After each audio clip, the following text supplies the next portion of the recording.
అయితే ఇటీవల ministry of culture ministry of culture వారు కొన్ని లాంగ్వేజెస్‌కి క్లాసికల్ స్టేటస్ ఇచ్చారు.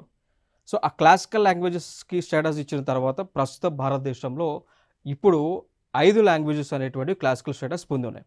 5 అంతకుముందు ఒక 6 ఉన్నాయి. టోటల్‌గా 11 లాంగ్వేజెస్‌కి క్లాసికల్ స్టేటస్ ఇచ్చారు.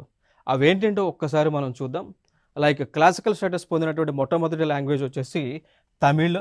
తమిళనాడులో మాట్లాడేటువంటి తమిళ్ 2004లో, సంస్కృతం 2005లో, కన్నడ 2008లో, తెలుగు 2008లో అండ్ మలయాళం 2013లో అండ్ ఒడియా 2014లో. ఈ లాంగ్వేజెస్‌కి ఆల్రెడీ క్లాసికల్ స్టేటస్ అనేటువంటిది రావటం జరిగింది. దాని తర్వాత ఇటీవల కేంద్ర ప్రభుత్వం మినిస్ట్రీ ఆఫ్ కల్చర్ వీటికి కూడా క్లాసికల్ స్టేటస్ ఇచ్చారు. లైక్ మరాఠీ, మహారాష్ట్రలో మాట్లాడేటువంటి మరాఠీ, నెక్స్ట్ వచ్చేసి బెంగాల్లో మాట్లాడేటువంటి బెంగాలీ, అస్సాంలో మాట్లాడేటువంటి అస్సామీస్ అండ్ ఆల్సో కొన్ని ప్రాంతాల్లో మనకు వెస్ట్రన్ ఇండియాలోనే కొన్ని ప్రాంతాల్లో మాట్లాడేటువంటి పాలి 2024 అండ్ ఆల్సో ప్రకృతి 2024లో. ఈ లాంగ్వేజెస్‌కి ఇటీవల కేంద్ర ప్రభుత్వం క్లాసికల్ స్టేటస్‌ని ఇవ్వటం జరిగింది. టోటల్‌గా ఈ యొక్క 6 ఉన్నాయి, ఆ యొక్క 5 మొత్తం కలిపి 11 లాంగ్వేజెస్‌కి క్లాసికల్ స్టేటస్‌ని ఇచ్చారు.